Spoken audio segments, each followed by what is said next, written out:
Hey people from the tube, welcome back to another Pancho Things. Today is not a super fun video. Today is actually a video that has kept a lot of the reptile community worried about and we need to address and talk, and we are reaching out to raise awareness and ask for help. So what is happening? So this video is going to have a lot of terminology and a lot of information that might have to be further reviewed by you guys so you can fully get a grasp and an understanding of what's happening. As we all know, politics are always changing and there's always new laws in effect. And unfortunately, this time around, there is an amendment to a law, a pre-existing law, that it is affecting the reptile community heavily. But not only the reptile community, the animal community in general. So what is happening?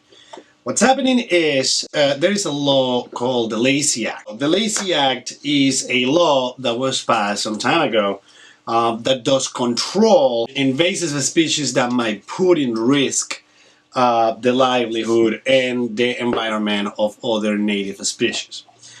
That's a resumed version of what the Lacey Act is. For some time now, the Fish and Wildlife Management has been trying to pass a law where it is illegal to transport animals, certain reptiles, fish, birds across the state lines. This has been trying to be passed some time ago, and there was a lawsuit that USARK put a fight for it, and they won. USARK won, and that law didn't come in effect. Now, what is happening now is that that amendment of the Lacey Act is being introduced in a package that is called America Compete. That package of laws, which is amazing, by the way, the package of laws has a lot of laws that it's going to create different jobs. It's going to help us on several different industries to grow and strengthen those industries in the United States. The problem that is happening is that law, if you want to read about it, it's about 3,000 pages. Within that law, they slipped in, once again, the amendment for the Lacey Act. Now, this time around, it's a little bit more difficult because if this passes, it is going to make things extremely dangerous for all animal keepers and reptile keepers. So, just to give you an overview of what is happening here. So, this is the Lacey Act amendment in the Competes Act for 2021, Trace Youth Pet Care Community. What is happening? This will span the U.S. Fish and Wildlife Services to prevent interstate transport between states of the continental USA. Here's the deal. So let's say that you are in the military and you are a snake lover or a birds lover or a fish lover, because this not attack only snakes or reptiles. This attacks reptiles, mammals, fish, and birds. So let's say that you're in the military, you have a collection of snakes or reptiles for that matter, and let's say that in that collection there is one or two snakes that fall into this black list or this injurious list. You will not be able to move from the state where you reside at the moment with your snakes. You won't be able to move with those snakes anywhere else. So at that point, you will have to get rid of your animals and move. You will not be able to transport those animals. Now, that is crazy. And that is crazy why? If we look at this and we logically start thinking about it, we understand the fact that invasive species, like is in the case of Florida, when we have pythons and some other species that unfortunately end up being in the natural habitats, and they reproduce and they create a major issue for the ecosystem. You cannot expect an animal that will survive a winter in Florida to survive a winter in Michigan. Now, just to the fact that those animals will be listed as injurious in one area, that will automatically prevent you from owning and transporting those pets through the entire country. So that is a problem. And the problem is, once again, if you already have the animals, hey, they're yours. You cannot move with those animals. Now, let's talk a little bit about these lists. The black list, or the injurious list, is the list of all the animals that are considered injurious that cannot be in your possession, or that once you have the animal and the animal perish, you will not be able to obtain again. Now, this also affects zoos, reptile breeders, aquariums, aviaries. This will affect not only, once again, the reptile community. This is affecting a whole bunch of people. If you are, let's say, a fish breeder, and you right now, part of your business is online, and you ship this fish to whoever buys them, that will no longer be the case. We'll no longer seeing this as just as a pet trade. It's just we are now looking at the fact that a lot of people that have livelihood breeding reptiles, fish, birds, you name it, not only for the resale aspect, but also for the conservation aspect. So if you can do that, those projects will disappear. Those people lose their jobs. All the conservational efforts disappear, and we're out of luck, basically. So that's what basically this is saying. Now, once again, that's where we are. Now, it creates a wide list of approved species that can be imported, where any animal not listed in as injurious species by default and banned from importation to the US. Now, here I was able to read a little bit deeper into this, and it gets even more eerie than that. Currently, there is a list of banned animals in the US. What happens is, so let's say, for example, that list exists, and there is a number stipulated for certain species that can be imported on the X amount of numbers. Now, let's take, for example, bearded dragons. Bearded dragons have been bred in captivity here in the United States for many years. They have already existed amazing colonies, bloodlines, where in theory it's not necessary for us to import these animals from any longer. But let's say that because that's the case, if these animals are not imported on that minimum amount that needs to be imported, can easily end up in this list, and there we have it. We cannot import the animals anymore. That also will put them on a category where you won't be able to transport these animals across the state lines. So, and it will be laying down as a full ban. So, in my case, actually, simple scenario. Hog Island boas. Hog Island boas were threatened in their wild. They've been threatened. I have a colony of Hog Island boas, which I've been working on.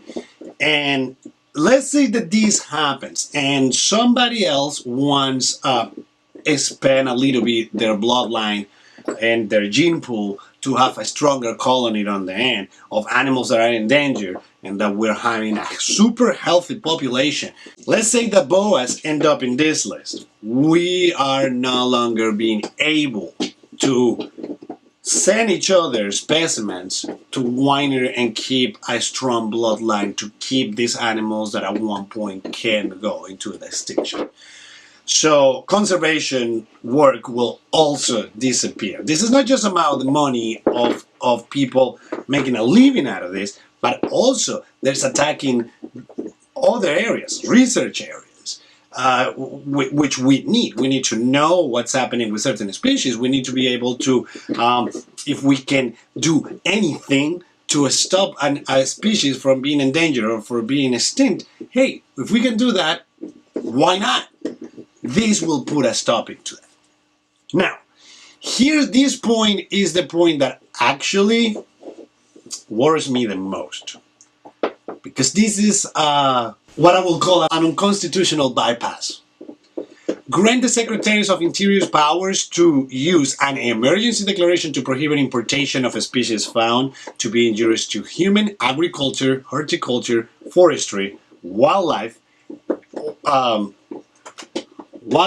wildlife resources for up to 3 years. The emergency declaration will be effective immediately on publication in the Federal Register unless extended up to 60 days. Now, here's the deal. In order for this to happen, these will go to different stages of the government for this to get and happen. What this point is doing into this act is you no longer need to go through those stages. You bypassed all those stages that are required by law, by the way. You bypass them, and the Fish and Wildlife Management are in the position and the power of saying, right now we're going to ban this for whatever reason. Here's the point. What about you are in a reptiles expo, you bring in your specimens for selling, for showing, whatever the case might be, and they decide to, that weekend, to throw an emergency declaration and ban ball pythons.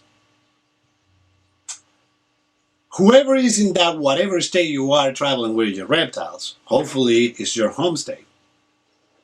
You're stuck in that with those animals. You cannot move from there. You won't be able to transport those animals.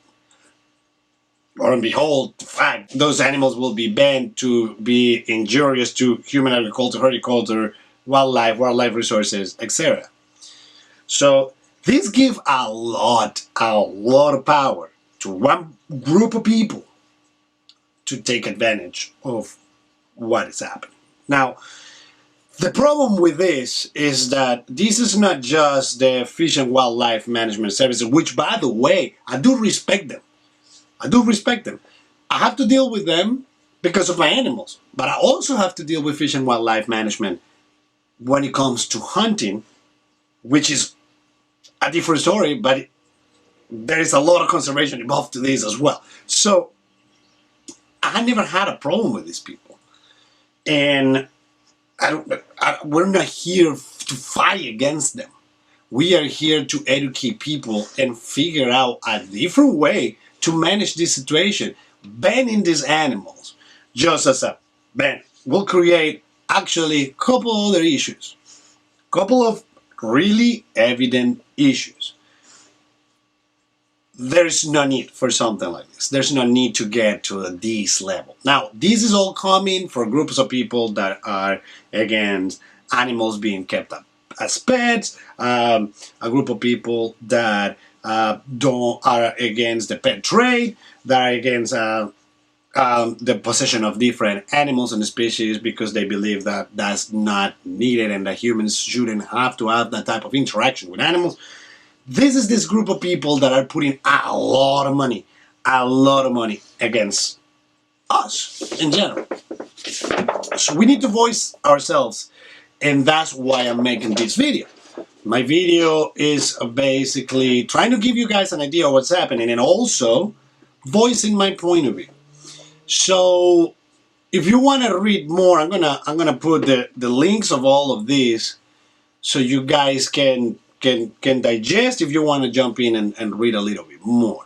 So I'm gonna put all of this in here so you guys can go ahead and check. Now, what can we do? Well, I'll explain what we can do. One of the things that we can do is just to make sure that our elected officials, we elected on our states, our senators, don't sign a Competes Act without reading this amendment first. We don't have issues with the Compete Act. We just want this amendment removed from the Competes Act because to start it all, it has nothing to do with what Competes Act is all about. Nothing, howsoever. And logically, because the Compete Act is so important to us, they lobby us to slip the thing right in, and it's camouflaged there. Now, a lot of these senators are not going to sit down and read 3,000 pages to soon realize that this a madman. It's been slipped in there. So what we want to do is just to ask kindly and nicely, write and contact these senators as they were elected officials by us, working for us as a community, to pay attention to this. Now, I'm gonna drop this here. This is not nothing to do with politics, but this type of things happens daily. Every day, this type of things happens. There's always a hand throwing stuff and putting stuff into the mix, and they end up passing as a law, and they get signed by the president, and people don't even realize how that happened. And it's because these type of things get slipped into laws, like in this case, has nothing to do with the Competes Act. Okay, so what can we do? So fortunately, there's a couple options that we have. One of the facts that is saying, if you are a reptile, a fish aficionado, birds aficionado, and you are not part of the USARK, I would suggest to look and into USARK, what they are, what they do, and join them. Join them, because USARK have been one of the few groups of people that actually have, with their knowledge, and knowledge that most of these senators don't have. Not all these senators know about reptiles, fish, and birds like you do or like I do. They don't. So these people, USARK, what it have done is just making sure that we have a voice and that we can fight back laws-wise, or you can join them. Like many of us are part of the USARK because of the same reasons. So what can we do? If we go to USARK and we go to their website, there is a fighting chance. What can we do? So if we go to here, we're going to see if you want to take action after reading the below article, we have instructions out here. You go on that link and it will tell us exactly what is happening. The beautiful thing with this is that there is an entire list that is already been written for us. We don't have to do anything. We just copy and paste this, and we are going to just copy, paste them, and email this to our elected officials. All right, so here it is. Here is the sample letter. We can literally copy in a subject line. This is what we're gonna do. I'm putting our subject line. Once we got that copy, we can go to this website right here. We choose our state. In this case, I'm in California. Boom, those are my two senators. Here's the cool thing. With these two senators right here, if we go to contact them, voila, we can write to Alex. And then select an option, share your opinion, comment, or bill or other issues. That's where we are. Boom. Put your information, select the issue, message, copy and paste your information. Here's the thing with this is that if we don't join forces doing this, this is going to pass. And here's why. No president in the right state of mind will not sign the Competes Act. It is extremely beneficial for us as a nation. The only issue that we have is that somebody or a group of people with similar interest and with a decent wallet slip this under the table. And if we don't raise the awareness for our elected officials to know that that happened and to know that there's other ways that this can be done, it doesn't have to go through this. It doesn't have to go through a bypassing of steps of the law in order to get what you want. It's extremely scary. It's scary because this is proving that at any point in time, something like this can happen with things extremely heavy, and you will have no say on it. You will have no say so until it's said and done. And then you can reverse this. At least not immediately. This cannot be reversed immediately. So that's what we're trying to do. So what we're asking of you is contact your status officials, make them aware of what's going on politely. Politely, please, let's be polite and be civil. Once again, we're not fighting against the Fish and Wildlife Management. We're supposed to be working together, not against each other. We're supposed to be educating each other. We're supposed to be helping spread the knowledge of what we're doing here. No canceling each other out. We're not supposed to be fighting against what we're doing, because at the end, we care for these animals in the same way that they do. We care for this environment in the same way that they do. We put conservation efforts the same way that they do. So this is not about us choking and strangling each other. This is about let's figure out other ways. There's no way that this is the only way out.